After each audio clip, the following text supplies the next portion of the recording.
trouver un autre. Je pense que ça va être sa mère. La femme comme l'eau, ça on pose et on reprend. C'est vrai, il survit pas jusqu'à la fin de la...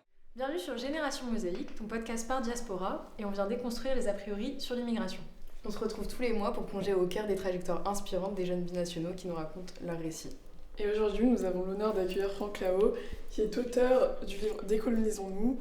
Bonjour Franck. Salut. Merci de venir. Avec plaisir.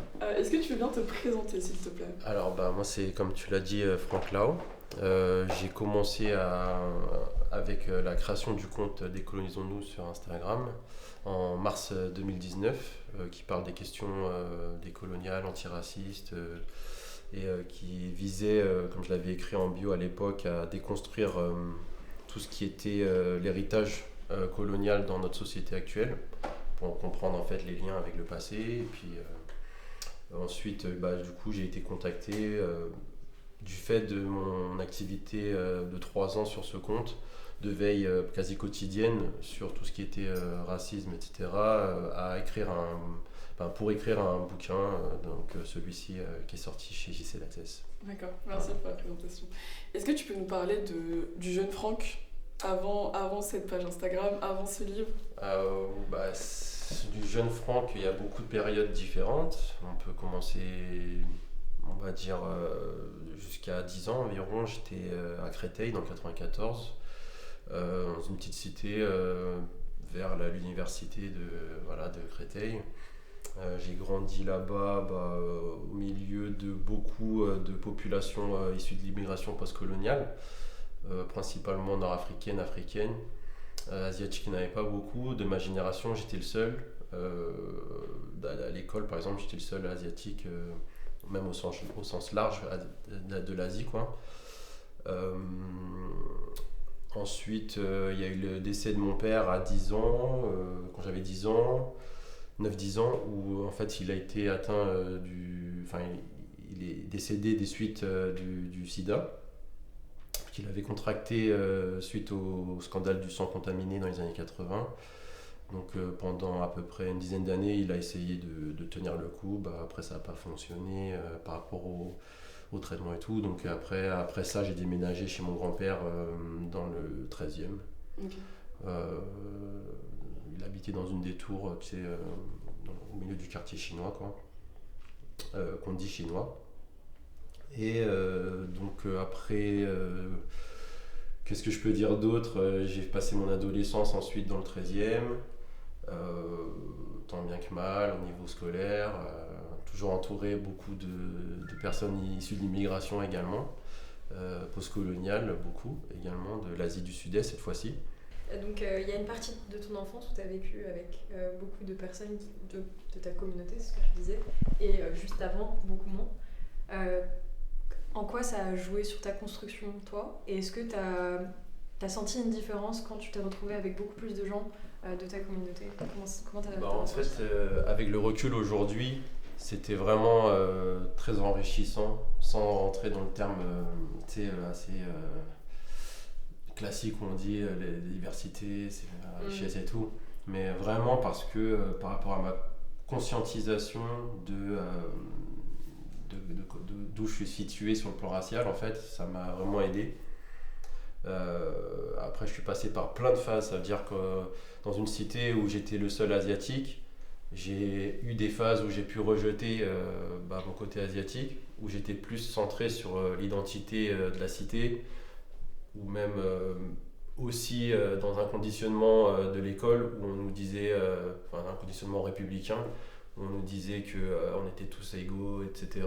Et que, puis après, même j'en parle dans le bouquin, à un moment je dis que au moment où j'ai dû déménager dans le 13e, je me suis senti un peu réticent à l'idée d'être entouré que d'asiatiques.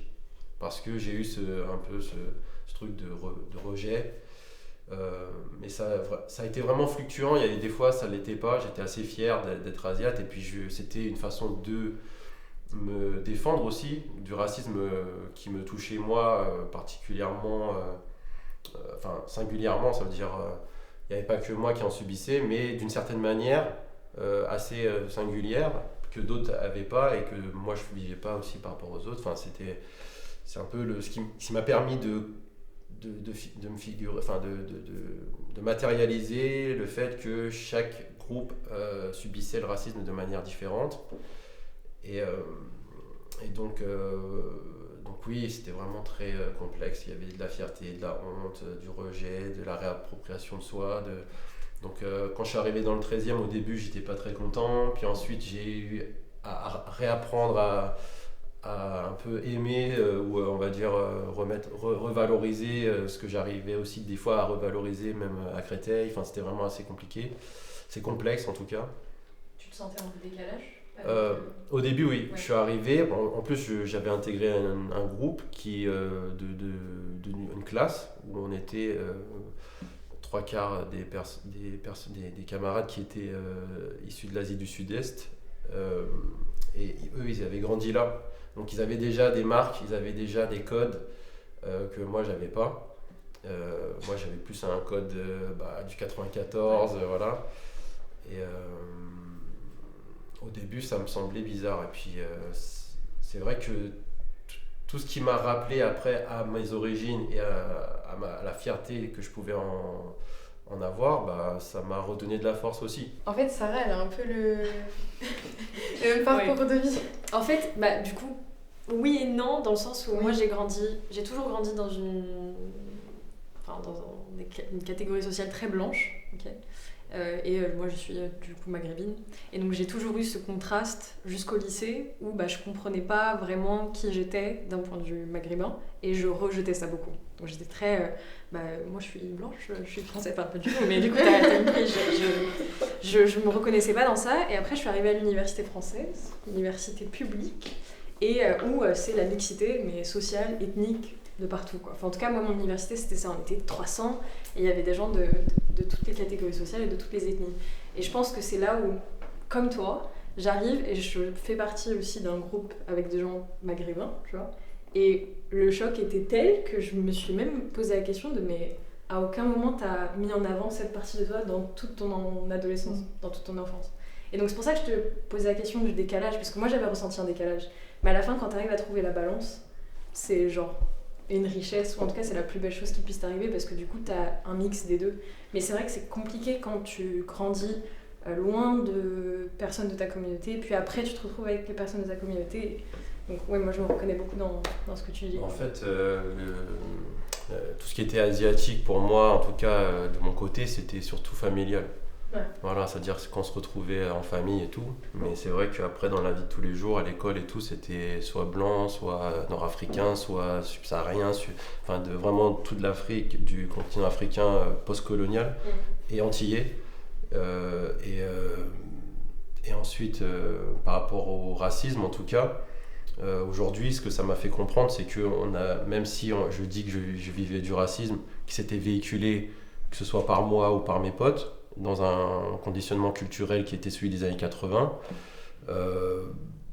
aujourd'hui, je me rends compte que c'était du racisme français qu'on véhiculait et qui touchait les populations non blanches. Et que nous, pour nous adapter et pour survivre dans cet environnement-là, on le perpétuait pour se défendre aussi. Tu vois, et je dis culturellement parce que, par exemple, on a grandi avec tout ce qui est les inconnus à la télé, avec Michel Leb, et puis même Coluche, tout ça. Il y a toujours eu un sujet central, mais un peu en filigrane de la question raciale, mais fallait jongler avec, tout en ayant le discours universaliste républicain qu'on nous inculquait, que ce soit à l'école, à la télé ou partout ailleurs. Il fallait jongler avec ces choses-là pour soi-disant ne pas paraître raciste quand on disait les couleurs, alors que c'est une société très contradictoire et paradoxale. Il y a toujours ces allers-retours entre il faut dire, il faut pas dire, alors qu'en fait on est pointé sur ce critère-là depuis du berceau au linceul, quoi. Et donc c'est ça qui joue aussi dans la complexité en fait de la construction quand on est non blanc, ce qui certainement ne touche pas les personnes, les populations blanches, vu qu'elles n'ont pas à se poser ce genre de questions là, quoi. En gros, j'ai grandi dans le 93, à Aubervilliers. Et là, c'était de la mixité, carrément. Au contraire, j'avais peut-être jamais rencontré de blanc de ma vie, tu vois. Ouais. Et, mais limite. Et du coup, j'étais avec. Il y avait, comme tu le décrivais tout à l'heure, c'était des populations nord-africaines, subsahariennes, etc. et antillaises. Et après, il y avait des Européens, mais c'était plus des Roumains ou des gens des Balkans, donc c'était différent. Et du coup, quand je suis allée au lycée, dans un lycée avec une population plus blanche, là, du coup, je me suis sentie plus en décalage, mais c'était l'inverse, du coup, de vous deux, et c'était pas... Mais au final, je pense que l'inverse de toi. Mais on converge tous vers la même problématique, en fait. Où tu te retrouves à la fin avec toi-même et c'est trop... C'est ça. Ouais. Parce qu'on a trop décalé. Enfin, moi, personnellement, du coup, moi, j'ai toujours été la seule noire dans un... Parce que moi, du coup, je suis née en Côte d'Ivoire, mais du travail de mon père, je suis allée en Italie très jeune, donc 3-4 ans. Et on était la seule famille noire dans le nord de l'Italie, en plus à Caux. Et après, on est arrivé en France. Ma mère, elle n'avait jamais eu autant de gens racisés depuis la Côte d'Ivoire. Mais j'étais quand même à l'école la seule pote noire, la seule noire dans ce truc-là. Et après, je suis arrivée collège, lycée, pareil, tout le temps la seule noire. Et même là, c'est ce que je disais à Rania la dernière fois, c'est que depuis qu'on a commencé un peu à traîner ensemble, je pense, vers la fin de la licence, j'ai jamais autant été dans un groupe avec plein de gens racisés. Mais même avec ces gens racisés-là, comme ce que tu disais toi dans le 94, c'est pour ça que moi j'ai plus ressenti toi dans le 94, c'est que en fait t'es la seule personne et quand t'arrives où il y a des gens qui te ressemblent, qui ont la même couleur de peau que toi ou qui ont peut-être les mêmes tendances que toi du coup de regard de la culture, donc qui viennent par exemple moi c'est le côté ouest africain, je vais me dire c'est un peu déconcertant parce que du coup comment je m'acclimate et tu te rends compte que t'as pas forcément les mêmes codes comme tu disais en fait et t'es différent parce que t'as pas forcément grandi dans le même système et du coup les gens des fois t'as l'impression qu'ils te jugent plus que quand t'étais avec des gens qui ne te ressemblaient pas et du coup t'as du mal à te faire au milieu et c'est un vrai travail psychologique sur soi-même parce qu'on limite je pense moi il y a un moment j'avais honte d'en parler parce que je me suis dit mais meuf genre tu forces enfin ça y est sois contente et arrête de te plaindre mais il y a des fois je me dis mais c'est un peu déconcertant mais du coup, je me reconnais totalement dans toi dans 94, parce que moi, ça a été un peu toute ma vie. Enfin, même là, en vrai, on est copines, et j'en parlais tout le temps avec Rania, c'est que, je sais pas qu'on était ensemble, il y avait que des personnes maghrébines, ou asiatiques, ou autres, mais j'étais, même parmi les gens racisés, je suis la seule racisée de cet endroit-là. Donc c'est assez fascinant comme processus. Voilà. Ouais. Après, c'est pas pareil quand c'est au milieu de blanc ou au milieu de... C'est ça, c'est pas du tout... Non, pour le coup, c'est pas le même ressenti, surtout que moi, même quand j'ai mis le foulard, du coup, moi, j'avais pas vraiment d'exemple de gens qui portaient le foulard en face de moi. Et du coup, quand je voyais mes amis blancs, je me disais « Ah, c'est intéressant, ces amis blancs, c'est intéressant, t'as fait ce choix toute seule et tout. » Et ils n'arrivaient pas à comprendre que du coup, mes parents... en plus, ça, c'est un truc qui m'a marqué, c'est qu'ils n'arrivaient pas à comprendre que mes parents étaient contre un peu, qu'ils avaient peur que moi je reçoive des problèmes, parce qu'ils disaient pourtant c'est censé être le contraire, c'est tes parents qui sont censés te pousser, alors que quand t'en parles à tes potes racisés qui comprennent, ils disent mais on comprend totalement parce que tes parents ils ont peur en fait, et on sait que c'est un choix personnel parce que la vision de la religion n'est pas la même aussi, donc moi je l'ai plutôt ressenti dans ce visu-là, mais après ouais c'est vrai que c'est pas du tout le même process, non. Parfois je trouve que c'est tout autant problématique quand c'est entre nous, c'est ce que tu disais justement, on s'auto-transmet un racisme français. Ah, mais un racisme banalisé de dingue, mais je pense, entre les populations racisées. C'est ça le problème, et c'est limite, tu sais, en tout cas moi quand j'ai fait la transition en arrivant dans un milieu beaucoup plus mixte, c'est le jugement de ma propre communauté sur moi. Tu fais trop la blanche, exactement. excuse-nous Molière. Mais c'est exactement ce que tu disais, c'est exactement ça, et je pense que c'est encore plus problématique parce que du coup... Ça te fait mal, ouais. Mais c'est même pas qu'on se fait mal, c'est qu'on se rabaisse entre nous. Moi je trouve que ça fait mal pour le coup, parce que c'est des gens qui sont censés justement t'es censé être un peu en safe zone, tu vois, genre tu te dis j'ai un peu trimé là dans ce truc là, t'étais genre tu sais on te sort des trucs du style là, t'es belle pour une arabe, t'es belle pour t'es pas comme les autres, tu vois, et tu passes dans un truc où on te dit ah mais toi tu fais trop ça, pourquoi tu parles comme ça, pourquoi tu lis ce livre là, pourquoi tu vas à cet endroit là, tu vas trop au musée, tu trouves pas? Du coup, c'est le débat de tout à l'heure. Parce que juste avant, on avait le débat sur rebeu distingué ou rebeu francisé ou boom. Ouais, c'est ça. Et c'est le même débat. Hein, Mais en vrai, après, ça rejoint aussi la question de la représentativité. Elle suffit pas. Ça veut dire qu'un corps ne va pas tout expliquer ou ne va pas forcément donner la même expérience. Ça dépend aussi vraiment de comment on va se politiser, comment on va conscientiser la question raciale Et si on la conscientise pas, ben, on devient assez facilement le véhicule du racisme, en fait. Et quel que soit notre corps, finalement. Mais des fois, plus facilement quand on va bénéficier de privilèges liés à ce système. Et tu vois une différence entre les générations, parce que tu parlais des années 80, entre ta génération, les générations précédentes et notre génération. Tu vois une différence, enfin, dans le rapport à cette politisation? Est-ce que pour toi c'est positif, c'est mieux? Bah, j'ai l'impression que oui. En tout cas, j'ai l'impression qu'il y a une génération qui se ressaisit du sujet et de manière assez rapide grâce aux réseaux et tout. Et de manière aussi très... même, comment dirais-je... dans tous les...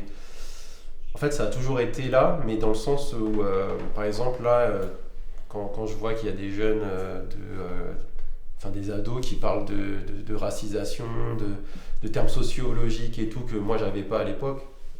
Moi, à l'époque, c'était plus dans l'air du temps par rapport voilà, l'extrême droite, c'est le racisme et tout. C'était assez caricatural, plus avec une pensée assez institutionnalisée. Comme je disais tout à l'heure, par rapport à la récupération qui a été faite dans les années 80 du mouvement de la marche antiraciste des années 80-83 et tout, ça a été dépolitisé. Et puis après, moi de ma génération, quand j'avais une dizaine d'années, c'était assez simple. On disait les racistes, c'est la FN. Mais avec le temps, avec le parcours, je me rends compte que toutes les manifestations racistes que j'ai pu subir ou dont j'ai été témoin, c'était pas seulement des personnes qui votaient FN, ça pouvait être des proches, ça pouvait être moi-même, ça pouvait être n'importe qui. Et donc là, on se pose des questions et puis voilà, on se dit que c'est plus que ça va plus loin, c'est plus important, c'est plus...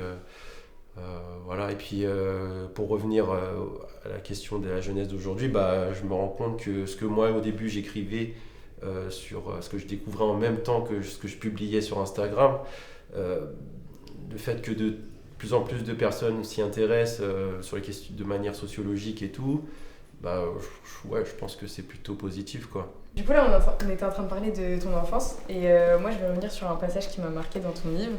Enfin attends, je le retrouve.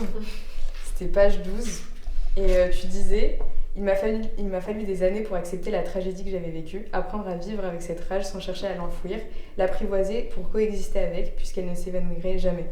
Du coup, là, tu parles du décès de ton père et du sentiment d'injustice que ça t'a créé, et même de la rage que ça t'a procuré. Et je voulais savoir si ce sentiment d'injustice, tu penses qu'il est partagé, il est commun à tous les enfants issus de l'immigration quand ils commencent à conscientiser en fait leurs conditions? Moi, je pense que oui. Après, on l'a de manière différente, mais forcément, il y a toute personne confrontée à une injustice va forcément la prendre de manière... on va pas forcément l'accepter aussi facilement comme ça. On veut que qu'elle n'existe pas, cette injustice, donc oui. Après, il y en a qui vont être dans le déni, qui vont plutôt plus l'enfouir pour justement ne pas la confronter, cette injustice. Et c'est un peu... je pense que c'est entre ça qu'on navigue, entre le déni et entre la volonté d'y faire face et de se rendre compte qu'on est obligé de lutter pour justement qu'elle ne se répète pas. Mais je crois que j'ai très tôt voulu m'y confronter, moi, et je pense que c'est aussi ce qui m'a valu beaucoup de retours de bâton. Que ce soit des proches, des potes ou de la société en manière générale, dans les institutions et tout. C'est ce qui fait aussi que souvent, peut-être dans les quartiers, on peut peut-être traduire ça comme des fois, tu sais, dans les médias, quand on dit l'ensauvagement et tout, nous, en fait, moi je vois juste ça comme l'expression de cette rage, justement. Et c'est pas seulement lié à la question raciale, c'est vraiment global, sur la question sociale, la question tout, quoi, économique et tout, tout ce qui fait que ça génère de l'injustice, voilà. Et tu penses quoi du mot rage? Parce que Enfin, moi, j'ai toujours accepté le mot rage de réussite, tout ça. Enfin, je l'ai déjà dit pour moi-même, j'ai toujours dit j'ai la rage de réussite, etc. Tu vois, la dernière fois, on discutait avec Mariam et elle me disait ouais, mais il y en a pour qui, et c'est souvent des blancs, pour qu'on dise ils ont la soif de réussite, ils ont la hargne, tu vois. Et nous, c'est trop toujours. doux, c'est trop doux. Et pour nous, mais je crois que pour nous, la soif, ça suffit pas. Et on a besoin d'une rage parce que ça rejoint encore ce rapport de force et le système de domination fait que si toi t'as soif, ta soif elle suffira pas. Il faudra avoir une soif beaucoup plus importante et c'est une rage pour moi. Et la rage, le mot rage, il est depuis, j'arrive même pas à remonter quand est-ce qu'il m'est apparu. Dès que j'ai eu ce mot, j'ai fait c'est ce mot qui définit vraiment ce que je ressens. Et si on m'avait dit quand j'étais petit, mais t'as soif de réussite, tu vois, ouais, bon, tu vois, ça décrit pas assez vraiment l'intensité que tu dois atteindre pour avoir ce que tu veux. Et quand on nous dit tu dois faire le double d'effort, le triple truc, c'est parce que ça décrit une condition qui est propre aux populations non blanches. Et la rage, c'est vraiment ce qu'on a tous et toutes, je pense, pour survivre et vivre dans ce système-là, quoi. Ouais, je suis d'accord. Et je me reconnais dans ça. Moi, je trouve ça assez intéressant parce que pour le coup, j'ai déjà utilisé le mot rage, mais c'est un mot que j'utilise moins parce que justement, ça s'inscrit aussi dans ce processus où tu parlais d'ensauvagement, tu vois. Et du coup, quand tu regardes, tout à l'heure, elle parlait d'étymologie des mots, quand tu regardes la notion de soif, donc quand tu as soif à la fin, tu fais quoi? Tu bois, alors que quand tu as la rage à la fin, tu dévores quelque chose, tu vois. Et quand tu vas très très loin, parce que tu dis souvent, il est là depuis très longtemps ce mot, mais quand tu remontes même, je vais peut-être abuser, mais quand tu montes à loin, genre au temps du zoo de Paris, avec des personnes racisées qui étaient dans des cages, du coup des personnes noires, et du coup tu dis, et ces gens-là sortent, même dans le film de Michel Oslo, qui est d'ailleurs un peu problématique, et qui a fait Dilly à Paris, justement, quand le petit, là, quand ils sont dans le zoo, ils parlent un peu du mot, ils parlent pas du mot rage ou quoi, mais ils utilisent un peu des notions comme ça. Et on se dit, mais c'est assez intéressant parce que justement, il y a quand même déjà cette un peu volonté d'animaliser les personnes de par les mots qu'ils utilisent. Et quand tu dis que t'as soif, justement, t'es un humain, tu vas boire de l'eau, à la limite tu bois du vin, après derrière, oui, quand t'as soif de quelque chose, en plus tu vas vers la réussite. Et la réussite, ça s'acclimate aussi par le fait de boire des boissons chères et tout. Alors que quand t'as la rage, tu manges un petit truc et... je le vulgarise un peu, mais c'est pour ça que, moi je l'utilise parfois, quand je suis vraiment en mode faut que je réussisse. Mais des fois je me dis aussi, j'ai la hargne, j'ai vraiment envie de réussir. Et je pense que moi j'utilise surtout le mot envie en fait, parce que quand t'as envie de quelque chose, en général, t'as un objectif clair devant toi. Mais c'est vrai que pour le coup, il faut vraiment, de par le fait qu'il faut qu'on fasse toujours mieux, on est obligé d'avoir le sentiment le plus fort. Ouais. Non, mais après je comprends où tu veux en venir. Et des fois ça peut aussi rentrer dans le débat de... par exemple, quand je lisais le livre de Louisa Yousfi, Rester barbare, c'est un peu ce truc de, mais en fait on s'en fiche de s'ils nous disent qu'on est sauvage ou quoi. Ouais. Je comprends ton point de vue aussi, je comprends celui de... Et le mieux c'est celui qui nous va et celui qui fait que, en fait, quand on l'utilise, on va arriver à cet endroit où on nous attend pas, où on nous veut pas. Exactement. Donc tu utilises rage ou n'importe quel autre. Mais pour moi, personnellement, sur le plan individuel, j'ai toujours utilisé ce mot, notamment beaucoup dans mes textes de rap à l'époque. Et puis en plus, c'est très... il y a beaucoup de ce mot, je pense que si on le compte dans tous les textes de rap francophones, je pense qu'il est, j'ai la rage, c'est tout ce qui rime avec, voilà. Mais il est aussi à dénoncer, tu vois, quand on nous animalise, il faut le pointer du doigt, mais pour expliquer justement le processus qui se met en place pour nous inférioriser et tout, et nous animaliser, nous objectiver, mais je comprends totalement le fait que tu ne veuilles pas l'utiliser ou que tu n'aies pas l'habitude de le faire. Mais, c'est juste de diversifier l'utilisation. Ouais, c'est ça. Et après, le truc, c'est aussi le plus important finalement, c'est d'avoir conscience que, comme je revenais tout à l'heure sur la différence avec la soif, par exemple, c'est qu'on n'a pas la même condition, on ne part pas du même starter. On n'est pas dans le... Voilà.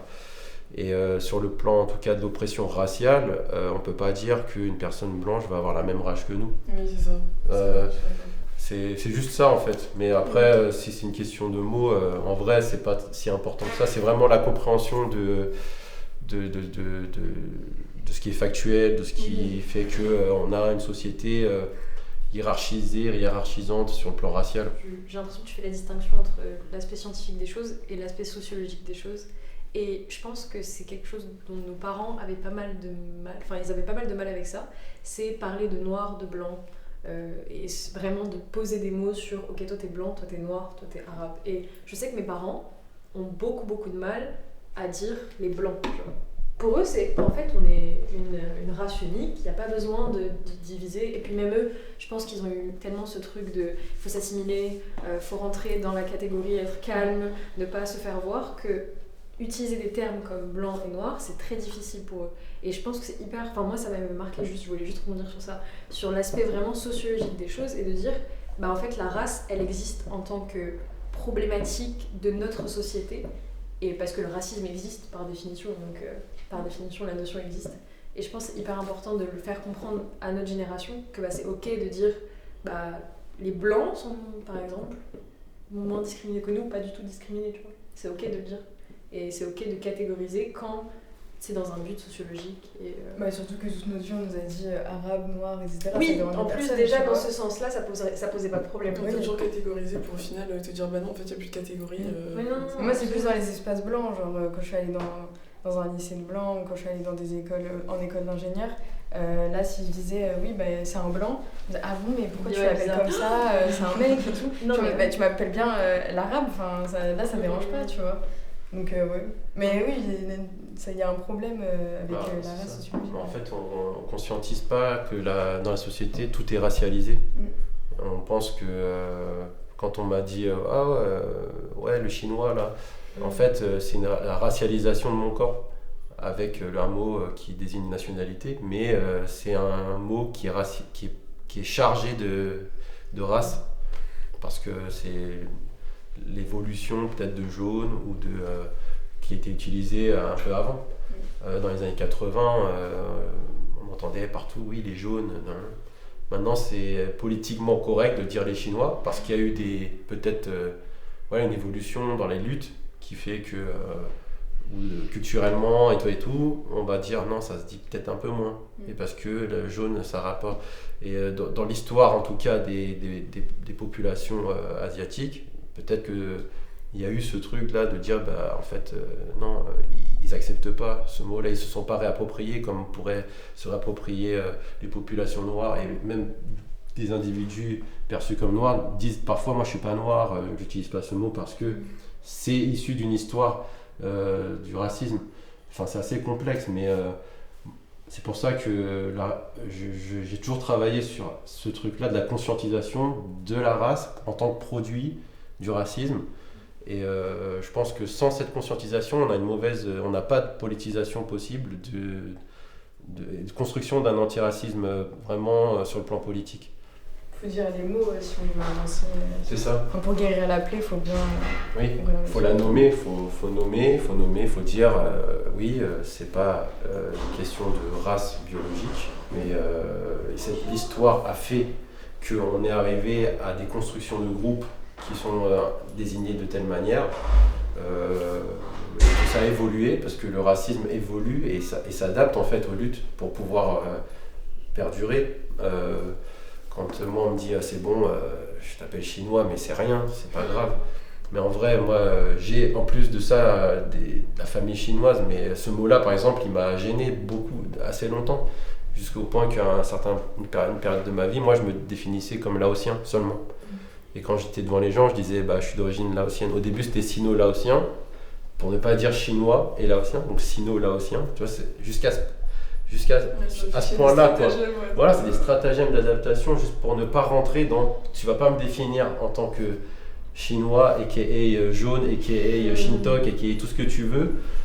C'est moi qui me définis et ça va, et c'est ça que je vais accepter. Mais en vrai, imaginons que, je sais pas, après, comme ça s'adapte tout le temps, il y aura un autre mot après. Enfin, la génération d'après, ça va être autre chose, mais disons que tant qu'on n'a pas cette conscientisation-là, on va pas être dans l'empathie politiquement ou de manière interindividuelle, et on va pas se demander, juste prendre le temps de se dire, attends, en fait, tu te définis comment? Est-ce que tu te définis déjà? Tu vois, juste cette question-là. Je fais non, bah oui, ah bah dans ce cas-là, tu sais comment tu t'adresses aux gens, tu vois. Il y a quand même, enfin surtout même en Europe, il y a vraiment un certain processus, même dans les musées, hein, mine de rien, la manière de transposer l'art. Enfin, nous, on a le musée du Quai Branly, où la moitié des œuvres, elles ont été volées, alors que justement, tu vas en Allemagne, par exemple, à Berlin, ils essaient de faire un travail de conscientisation de ce qu'ils ont fait, ils ressortent un peu des écrits, ils refutent un peu des choses qui ont été faites, même sur la Vénus noire, enfin, trop problématique, tu vois. La première étape, c'est accepter le passé. C'est ça, et ça, c'est Pascal Blanchard qui en parlait très très très bien. Pour moi, tu vois, c'est un peu ce qui se passe aussi avec les récits d'Algérie, etc. Ouais. Si t'acceptes pas le récit de ton pays, le passé, même si tu n'es pas responsable, on n'est pas responsable de ce que la France a fait avant, si déjà tu ne l'acceptes pas, t'arriveras pas à construire quelque chose avec les générations futures, c'est pas possible. Donc je pense que peut-être certains pays, après je sais pas si c'est symptomatique que de la France en Europe, je connais pas bien les autres pays européens, mais si c'est différent, à mon avis, c'est parce qu'il y a un travail déjà de mémoire qui est fait. Exactement. Regarde, en vrai, aux États-Unis, ils sont beaucoup plus avancés que nous. Enfin, même s'ils sont pas parfaits, mais tu vois, ils ont le Black History Month. Alors que nous, genre l'Algérie, t'en parles pas, la torture. Mais après, je trouve quand même que les US, c'est particulier. Le Black History Month, c'est assez problématique. C'est particulier, mais oui, mais au moins on nomme les choses. Ici, je suis d'accord. Faut pas en parler. En fait, c'est même pas qu'il faut pas en parler, je trouve que c'est même plus vicieux que ça parce qu'il faut pas en parler. Mais on a quand même des hommes politiques qui vont faire un travail néocolonial alors que justement. Les États-Unis qui regardent tous les autres États qui regardent leurs anciennes colonies, il y a quand même un travail qui. Enfin, il n'y a pas de travail, ils prennent plus de distanciation, tu vois. Mais nous, déjà, tu regardes juste le programme scolaire en histoire, la colonisation, t'en parles pendant un chapitre. C'est vrai, je sais plus quel chapitre. Et encore, ça dépend de l'école, hein, parce que des fois, Et encore, tu le termines pas, c'est à la fin de l'année scolaire. Tu le termines pas, tu parles pas de toute la colonisation, tu fais un point sur l'Algérie à un moment donné, il me semble. Moi, j'ai appris très tard, j'ai appris de mes parents qu'il y avait eu un protectorat au Maroc. J'ai dû parler avec mes grands-parents pour comprendre comment ça se passait, mais en histoire, à l'école, j'ai jamais su comment ça se passait, tu vois. C'est mes grands-parents qui m'ont dit, ah ben nous, on a vécu ça, tu vois. Même la question de la culture aussi, en vrai. Enfin, en français, quand t'es en français, tu fais un seul texte et c'est Cher frère blanc de Aimé Césaire, alors que t'as tout. Non, mais je disais, moi, ça m'a marqué. Et du coup, quand j'ai grandi, j'ai commencé à un peu détester Aimé Césaire parce que je me suis dit, c'est bon, il me semble que c'est le seul. En plus, c'était le seul qui était à l'académie, il écrivait trop bien, waouh, le noir très très bien intégré, alors que finalement, le mec a fait d'autres trucs derrière, tu vois. Mais quand t'apprends juste Aimé Césaire, tu te dis, ouais. C'est un peu comment ils vont. Ils vont reprendre par exemple Martin Luther King et le mettre que sur I Have a Dream, alors que mais tu vois en fait c'est assez dangereux des fois de rentrer dans le débat dans lequel on nous met comme si on copiait les États-Unis, alors que les États-Unis sont intéressants comme un outil de réflexion, mais parce qu'on va nous dire assez rapidement qu'on va se calquer sur une idéologie, alors qu'en fait il y a des sociétés qui sont totalement différentes, et le plus important, je pense, c'est de réaxer le sujet sur ce qui nous concerne, tout en faisant des parallèles, tu vois. On peut utiliser une pensée états-unienne comme un outil pour faire des parallèles et pour essayer d'élargir le champ de recherche et tout en ayant aussi conscience que ces recherches-là, elles sont parties d'écrits et de recherches françaises, en tout cas sur tout ce qui est Fanon et tout, ça parle de la France, ça parle de l'histoire française en Algérie, etc.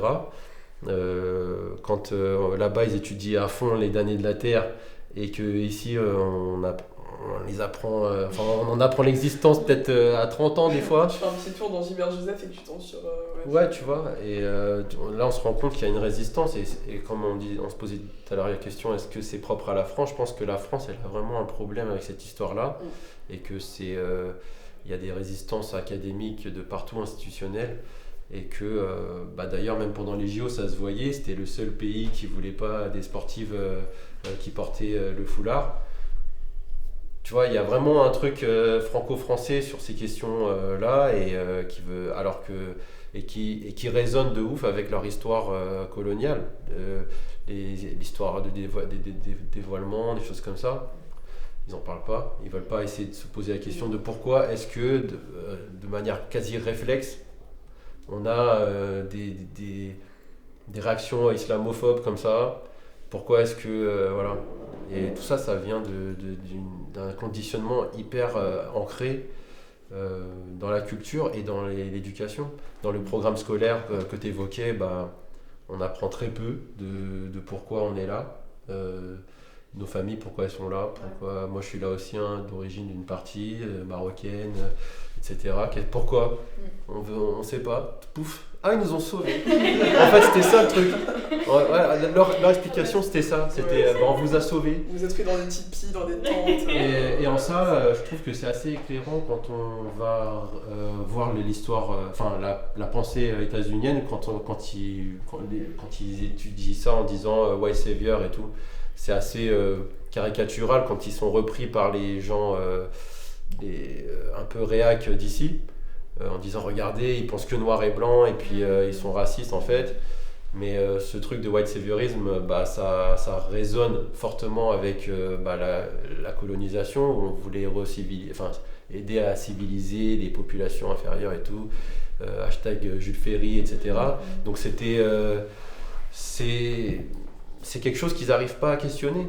Et en fait, c'est comme ça, sous le tapis, et puis ça ressort, et ils se demandent pourquoi. C'est vrai. Ouais, si tu prends une classe d'une école en banlieue parisienne, et qu'on se regarde tous et qu'on se pose la question de pourquoi on est tous différents, en vrai, c'est un bon début d'un chapitre d'histoire sur la colonisation. Pourquoi. Donc oui, tu as beaucoup parlé de rap, et tu en fais pas mal référence aussi dans ton livre. C'était un petit extrait qui va résonner avec ma question juste après. Mais du coup, tu dis que c'est aussi à travers le rap que j'ai renoué avec la langue française. À défaut de trouver ma place, c'est entre autres par le hip-hop que je m'en suis faite une, que je me suis enfin sentie chez moi. Et nous, la question qu'on se posait, c'est ok, le rap français aujourd'hui, il est beaucoup porté par des afro-descendants. Comment toi, tu t'es retrouvée dans cette culture et qu'est-ce qu'elle t'a apporté en fait, la culture hip-hop, la culture rap de manière générale? Déjà, elle m'a apporté parce que c'était une contre-culture par rapport à la culture dans laquelle je baignais.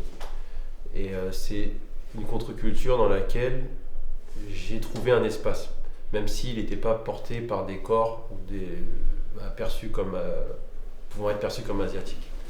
Et je pense que aussi dans les textes, ça a été très formateur parce que j'ai pu faire des parallèles en fait. Ça veut dire que même si c'est des sujets qui concernaient je sais pas, des populations, des histoires africaines, et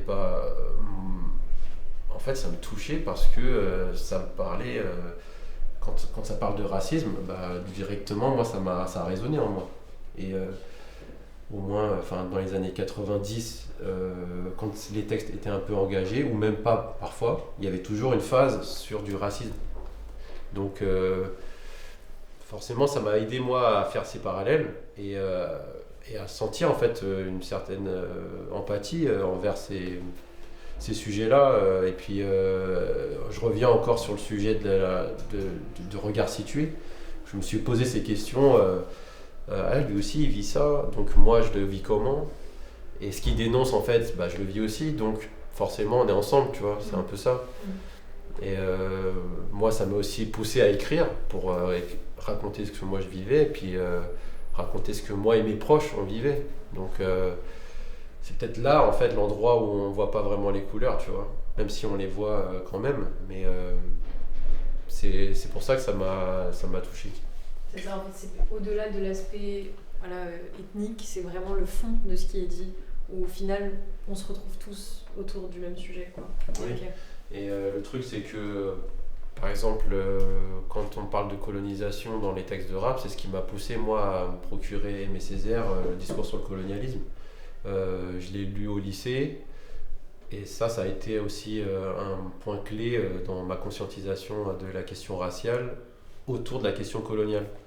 Parce que dans le bouquin, il ne parle pas que des populations antillaises ou quoi. Il parle de toute la colonisation de la France sur ces continents, sur tous les continents en fait. Et c'est là que tu te rends compte que quand tu parles de racisme, tu peux pas tu peux pas le séparer du sujet de la colonisation, tu vois. Donc pour moi, en plus, quand c'est... le rap, en France, c'est l'expression de toutes en tout cas, quand il est arrivé dans les années 80-90, il était porté principalement par les populations issues de l'immigration postcoloniale. Donc forcément, ça transpirait tout le temps de ces sujets-là. Et je pense qu'il y a que ça qui a pu me toucher finalement. J'en entendais parler nulle part ailleurs en fait, de ces questions. Donc quand on entend du rap où ça te parle de colonisation et qu'après tu comprends que c'est à l'origine de tout ce que tu peux subir, bah là forcément ça te prend au trip, tu vois. Ça te donne une sorte de conscience du Eureka, tu vois, genre putain ça venait de là, mais oui, mais bien sûr. Et là t'as envie de creuser, tu vois. Et t'écoutais qui? C'est le jeune Franck Lao, il écoutait qui? J'écoutais énorme. En fait, c'est difficile de parler d'un artiste parce que franchement, moi, c'est pour ça que je parle de culture hip-hop parce que j'étais dans tous les trucs.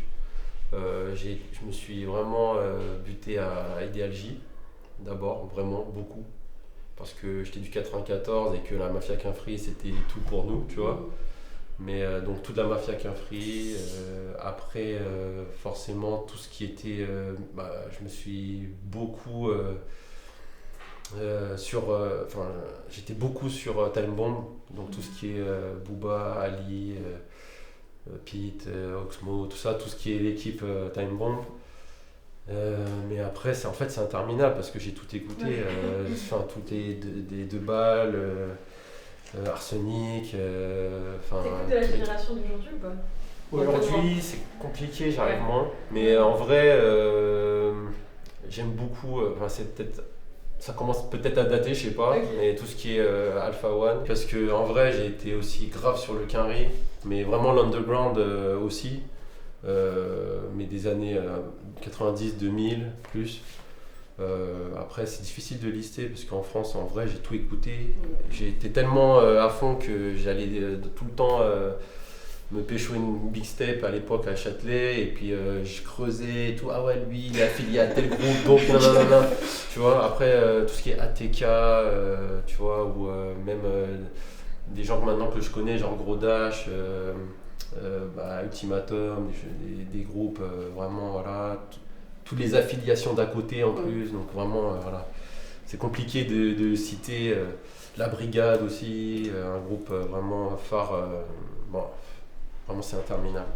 mais par rapport à ça, du coup j'ai une question, c'est que, parce que tu disais que t'écoutes moins d'aujourd'hui, en plus c'est trop drôle parce que j'avais vraiment parlé d'Alpha One, mais c'est que maintenant, moi j'écoute pas trop de rap, j'écoute pas trop de musique en général, mais pour le coup, je sais que ma culture rap elle s'arrête vraiment que Alpha One et peut-être certains rappeurs, genre personne connaît un peu. Mais du coup, est-ce que aujourd'hui, t'écoutes moins ceux d'aujourd'hui parce que tu trouves qu'il n'y a plus le même apport, il n'y a plus les mêmes manières de dénoncer, parce que tu es rentré dedans aussi parce que tu te retrouvais, tu disais, il y a aussi cette dénonciation, il y avait l'aspect fédération. Est-ce que du coup aujourd'hui elle est plus là ou elle est là du coup? En fait, moi j'étais pas que dans le truc engagé, conscient et tout, hein. J'étais vraiment dans tout le rap, il y avait de rap pour s'amuser et tout aussi. C'est juste que peut-être que je suis passé... En fait, j'écoute toujours du rap, mais j'écoute beaucoup de trucs Quinry, un peu... genre des... Attends, qu'est-ce que je peux sortir Kendrick Lamar. Ouais, Kendrick, forcément. Tout TDI, en fait, j'écoute à fond. Tout... Après, j'ai plein de trucs aussi, pareil, c'est un peu... avec toutes les plateformes de streaming, maintenant, tu sais, t'as tout le temps des trucs hyper underground qui t'arrivent et tu kiffes. Mais si, j'écoute toujours du rap, mais disons que je passe pas par les moyens, j'écoute plus la radio par exemple. Okay. Voilà. Quand j'allume la radio, je connais rien, tu vois. Et j'allume mon feed de streaming et puis j'ai mes habitudes, quoi. Okay. Et ça a été, je pense que c'est toujours le cas, mais du coup, est-ce que tu ressentais ce truc de le rap, c'est considéré comme une sous-culture? Et du coup, est-ce qu'on peut faire le lien avec le fait que justement c'est porté par des personnes racisées de manière plus globale, en tout cas en France? Et est-ce que c'est pour ça qu'on considère le rap comme une sous-culture et comment tu comprends Forcément, vu l'origine historique du rap, c'est comme nous, nos populations, comment elles sont traitées. C'est forcément mis en dessous. Mais force est de constater que voilà, ils sont obligés de faire avec. Et le problème maintenant, c'est que peut-être dans les années 90, on arrivait à mettre un rap entre guillemets politisé en avant, où ça faisait plus de chiffres. Et vu qu'aujourd'hui, on est passé à un rap plus dans l'enjaillement et tout, ou dans des textes moins conscientisés politiquement, je pense que ça arrange aussi une certaine industrie que ce soit comme ça et qu'on ne questionne pas les rapports de pouvoir, quoi.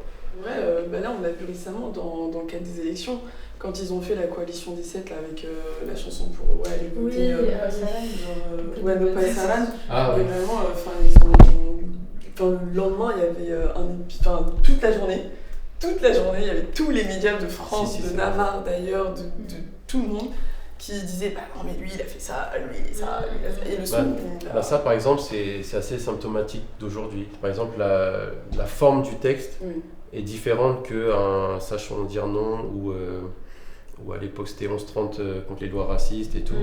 La forme est différente même si on dénonce la même chose et ça n'a pas le même impact dans le sens, tu vois, par exemple, j'ai plein des gens autour de moi qui me disaient regarde, le texte soi-disant antiraciste. Ils ont descendu d'ouf, tu vois. Descendu, ils ont dit mais vas-y. Alors qu'avant c'était travaillé et tout, mais pour moi j'aime bien les deux, tu vois, parce qu'en vrai ça parle. Ça parle à la jeunesse, en fait, ça parle aux gens qui sont visés pour le coup. Exactement, tu vois. Donc, mais ouais, je sais pas si. Pour revenir à la question de base, est-ce que ça. La culture, c'est parce que c'est des gens non blancs et principalement qui la font. Est-ce que c'est considéré comme une sous-culture ? Bah forcément oui. Je pense que c'est parce que ça pointe toujours ces corps non blancs. Donc forcément le racisme il va s'opérer dessus, quoi. Donc ça explique aussi pourquoi est-ce qu'il y a eu les flammes. Et après, ça soulève cette question de est-ce qu'il ne faut pas s'organiser pour en fait aller au-delà de ce plafond et arrêter d'être dans la volonté d'intégrer justement quelque chose, d'être intégré, tu vois, par quelque chose qui est au-dessus de nous. Ça revient toujours à ces questions-là en fait, d'autodétermination. Est-ce que il va falloir au bout d'un moment trouver des solutions malgré tout, parce que c'est facile à dire mais c'est hyper compliqué parce que l'argent il est pas là où il est en fait. C'est toute cette question aussi économique qui fait que les pouvoirs ils sont en place et qu'il y a une mainmise d'une industrie sur ces personnes-là et que ces personnes-là ont besoin aussi de vivre de leur art. Donc même s'ils se font traiter comme des gens d'une sous-culture, bah, ils rapportent voilà les sous, donc après derrière il y a des intérêts tout simplement. Mais est-ce qu'après les flammes, il y a une autre étape qui fait que l'organisation des labels, des trucs, je sais pas comment... parce qu'en soi, même la liste des invités, il y a des gens qui ont été invités parce que justement on sait que ça va rapporter en fait une certaine crédibilité, je pense, alors qu'au fond, c'est hyper problématique. La question en elle-même, je pense, n'a même pas besoin d'écouter du rap ou d'être dans cette culture-là. Juste le fait de s'apparenter à un groupe en particulier qui, justement, participe aussi à cette machine, ça fait que tu peux te sentir aussi un peu dérangé par l'idée qu'il y ait des gens qui participent dans ce truc, alors que quand il y aura des problèmes, c'est pas les premiers impactés, mais comme tu as dit, dès qu'il y aura de l'argent, dès qu'il y aura des opportunités, ça sera les premiers à gérer et à justement un peu marionnettiser derrière, tu vois, c'est ça qui est... Mais c'est pour ça que c'est très très compliqué en fait de voir un horizon parce qu'il y a une machine qui nous surplombe, tu vois. Et je te posais la question parce qu'on me l'a posée hier. Oui. Est-ce que tu penses que pour s'émanciper, faut qu'on passe absolument par nous ou qu'on essaie quand même de s'intégrer au monde dans lequel on n'est pas attendu? Ou alors tu penses qu'il faut faire les deux? Qu'est-ce que tu penses de ça? Moi je suis totalement dans il faut aller partout. Il n'y a pas de... Là, il y a des personnes qui vont avoir une influence une fois qu'elles seront à leur place, mais après, il ne faut pas trahir, tu vois, cette position. C'est ça le plus souvent qui se passe, c'est que ce soit même en politique, par exemple, où on va pas placer une certaine confiance dans une personne qui a une certaine vision, mais une fois qu'elle a le pouvoir, est-ce qu'elle va arriver, parce que tu vois, c'est un truc, c'est une organisation verticale, donc la personne, est-ce qu'elle va trahir ou pas? Même par exemple, quand on a vu là, les élections, est-ce que quand on va faire signer un certain manifeste où les gens vont s'engager à faire respecter, je sais pas, le NFP, tu vois, la charte antiraciste, est-ce qu'elle va être respectée ou pas une fois que les pouvoirs seront donnés? Ça, on ne sait pas. Donc pour nous, par nous, c'est indispensable, c'est sûr. Et après, l'autre, l'intégration seule, non. Pour moi, non. Parce que c'est un schéma qui se répète, dans lequel on se... Déjà, il y a les intégrés et les intégrants. Donc les intégrants, ils sont forcément... ils ont du pouvoir. Donc quand tu as du pouvoir, le rapport de force, il est toujours déséquilibré, tu vois. Là, on a envie de faire une dernière partie un peu sur plus l'avenir et ce que tu perçois aussi pour les années à venir. Mais du coup, au niveau des élections, donc cet été, ça a été marqué par les élections législatives.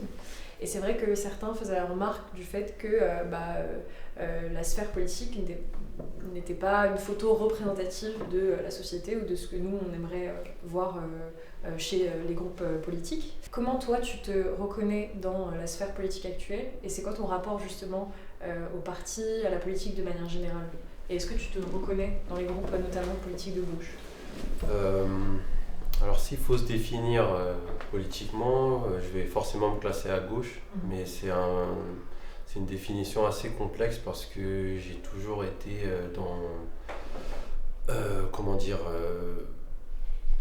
une certaine méfiance de la politique depuis toujours. Et je pense que c'est très lié à l'histoire personnelle avec l'histoire du sang contaminé, tu vois.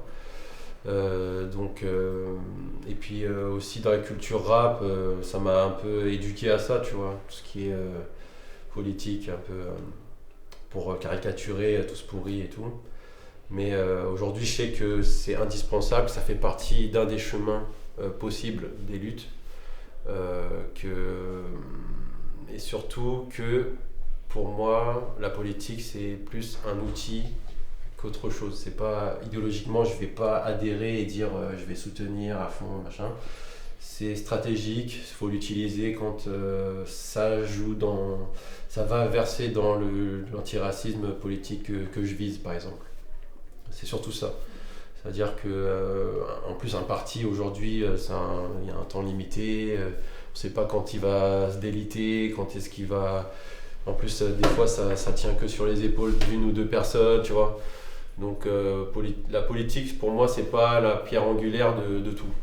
C'est vraiment un des chemins possibles de lutte. Et qu'il faut pas délaisser forcément parce que ça impacte nos vies. Mais sinon, voilà, en tout cas, moi, personnellement, je m'y vois pas. C'est pas dans mon tempérament, c'est pas dans ma vision des choses. C'est plus dans, toujours cette conscience de travailler sur l'étincelle qui va faire comprendre. En fait, j'ai toujours voulu transmettre l'étincelle qui m'a, moi, fait comprendre ces questions raciales. Donc, du coup, c'est moi ce qui m'anime vraiment, quoi. Transmettre ce déclic pour que les gens creusent et après se politisent d'une manière ou d'une autre. Donc, tu n'as jamais une volonté de rentrer dans le monde, dans la sphère politique avec tes comptes? Vraiment pas. Après, dans ma jeunesse, à l'époque, tu sais, où il y avait eu la première fois Le Pen au deuxième tour et tout, je sais même plus c'était en quelle année, 2002. À l'époque, ça m'avait fait un petit choc comme tout le monde et après, je m'étais mis à voter et tout. Mais sinon, pas plus que ça parce que après, quand je me dis que l'antiracisme doit toucher tout l'échiquier, c'est au-delà même de l'échiquier politique, bah, du coup j'ai une vision plus sur la conscience de ça quoi, que politicienne. Quoi. Du coup, ça fait une transition parfaite quand tu parles d'amitié. C'est absolument parfait. Tout est génial dans cette intro. Quand tu parles justement de ce qui t'anime, est-ce que tu pourrais me dire qu'est-ce qui t'a inspiré à faire ce que tu fais? qu'est-ce qui t'inspire toujours autant aujourd'hui?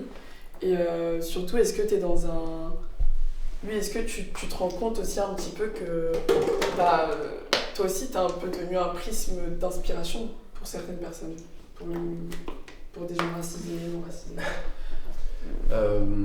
En fait, moi, ce qui m'a toujours animé, je pense, c'est la transmission, le partage. C'est ce qui a animé vraiment le truc, l'éducation de moi-même d'abord, et de transmettre ce que moi j'avais compris. Donc, ce que je disais tout à l'heure, c'est que ce que j'ai compris en tant que personne asiatique du système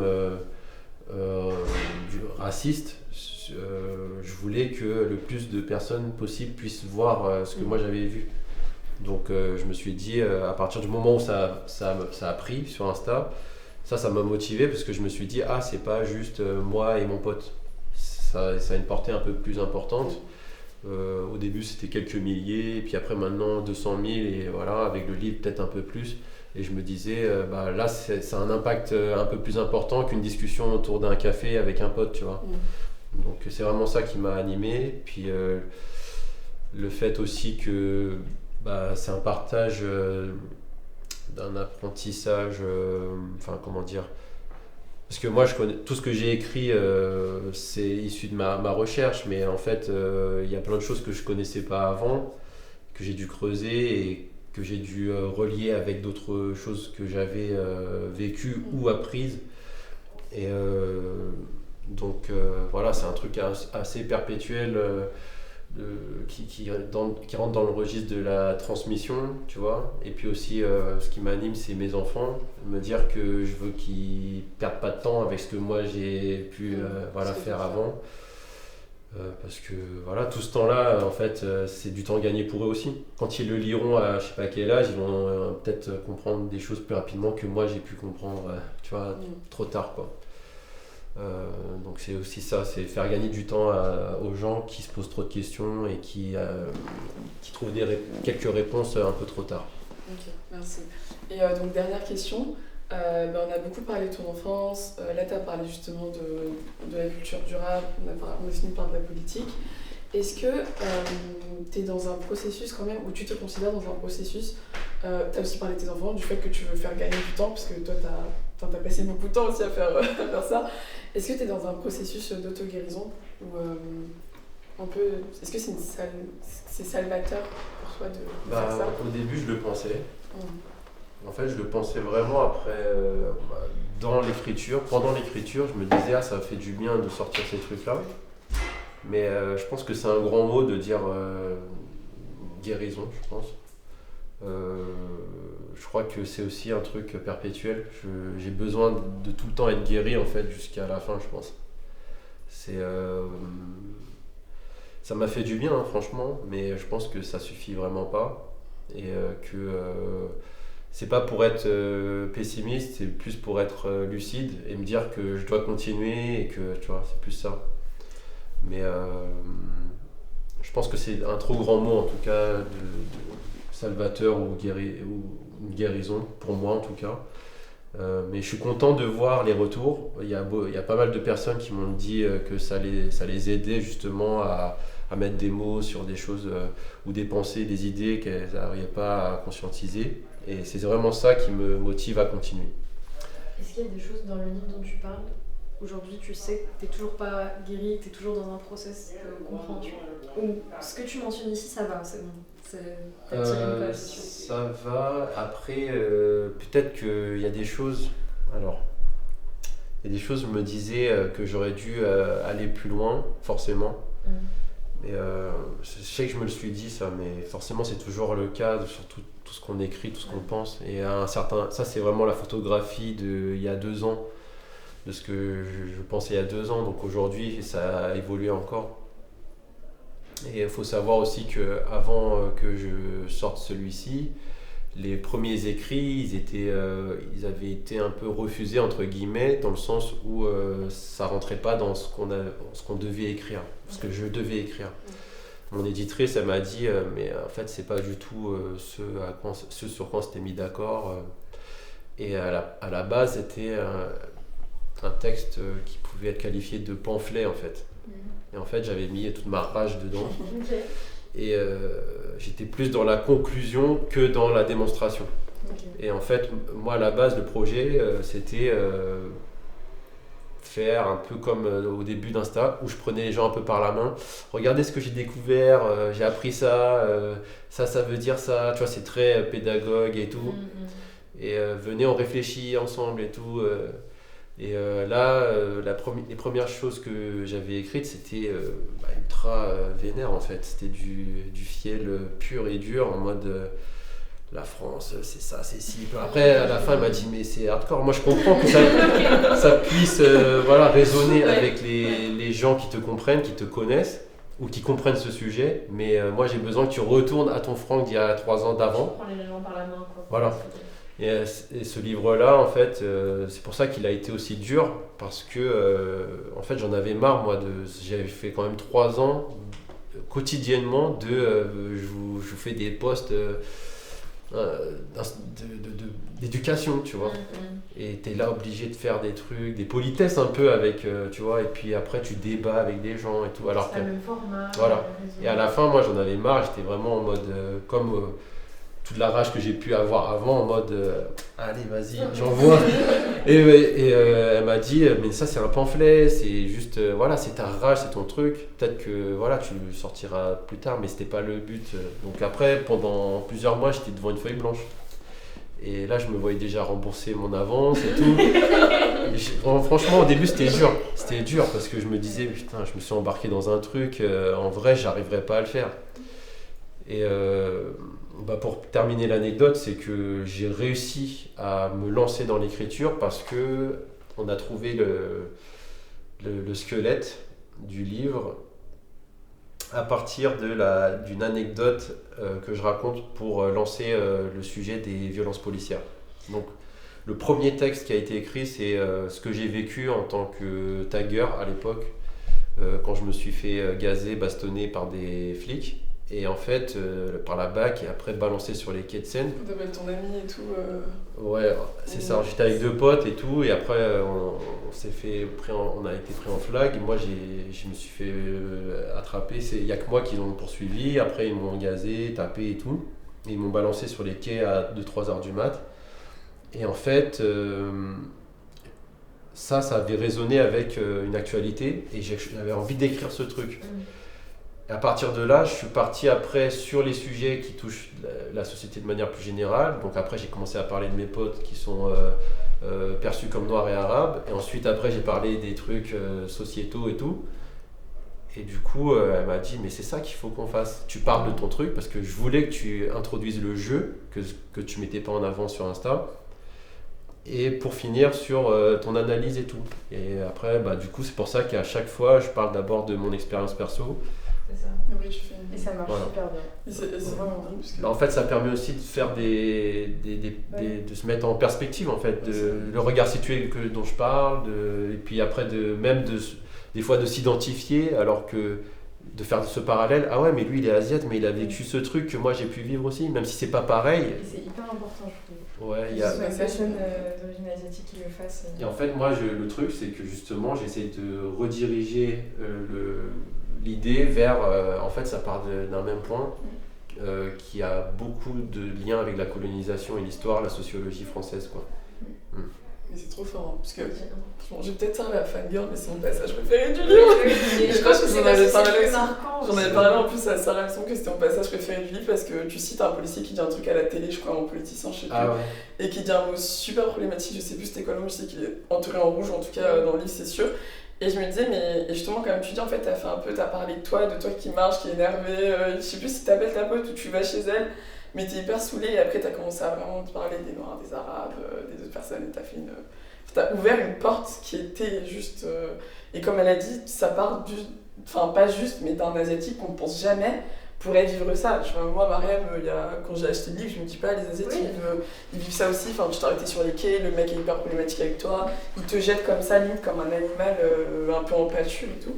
Et ouais, c'est vraiment passage préféré. Il est trop fort ce passage. Et après, je mets l'accent sur le fait que justement, moi j'ai vécu ça, mais ça veut pas dire que je dis que je vis la même chose. Oui. Tu vois Ouais, et ça, ça, je pense que totalement. c'est important parce que quand je parlais tout à l'heure des minorités modèles, ça c'est hyper problématique dans nos communautés asiatiques, c'est que j'ai beaucoup de tontons qui adhèrent à ce concept-là de minorité modèle. Et j'ai beaucoup de gens qui vont aussi adhérer, pas forcément des Asiatiques, qui vont dire ouais regarde, faut faire comme les Asiates, ils bossent dur, ils sont trucs. Et ça rejoint tout ce truc-là de en fait on va servir à un certain ordre, tu vois, et des fois on va même le valider, tu vois. Et on va servir de caution raciste à la blanchité, à l'hégémonie en place pour écraser d'autres communautés. Et c'est pas dit que... Enfin, en tout cas, dans les communautés asiatiques, je pense qu'il y en a beaucoup qu'il faut déconstruire et qu'il faut... Enfin, il y en a beaucoup qui ont voté à droite pendant les élections, là, par exemple. Et quand on voit... Dans certaines circonscriptions, il y a des élus, deux personnes qui voulaient être élues, qui étaient d'origine chinoise, tu vois, pour le FN, enfin pour le RN. Et ça veut dire plein de choses, tu vois. Donc ça, c'est un autre travail que nous, on doit faire maintenant, les générations qui ont le temps et qui ont moins l'urgence de celle de nos parents, d'éduquer, de déconstruire ces questions-là et de ne pas jouer le jeu de la blanchité, quoi. Totalement. Et en fait, on finit le podcast, cette émission, par 2 questions. La première, c'est quoi ta définition de migration ? Pas bien là. Ma définition de l'immigration, Ouais. rage. Ouais. Ouais, vas-y, on revient sur le mot rage. Ouais. Moi, je pense que c'est la rage de vaincre, quoi. Swag. Rage de vaincre. J'aime bien cette définition. Ouais. Et la dernière question, c'est est-ce que tu as une recommandation, que ce soit un podcast, un livre, un film, peu importe, un truc qui, toi, t'inspire, qui t'a donné de la force, qui t'a aussi aidé peut-être à apprivoiser cette rage ? Qui m'a aidé, un truc donc pas récent forcément, quoi. Non, un truc, peu importe, vraiment, ça peut... tu peux donner un son de Bastien Quinfri, ça passera. Ouais. C'est pas grave. Ouais, vas-y. Let's go. Non, j'allais sortir pour ceux de Mafia Quinfri parce qu'il m'a vraiment rendu ouf quand j'étais ado, tu vois, enfin jeune. Mais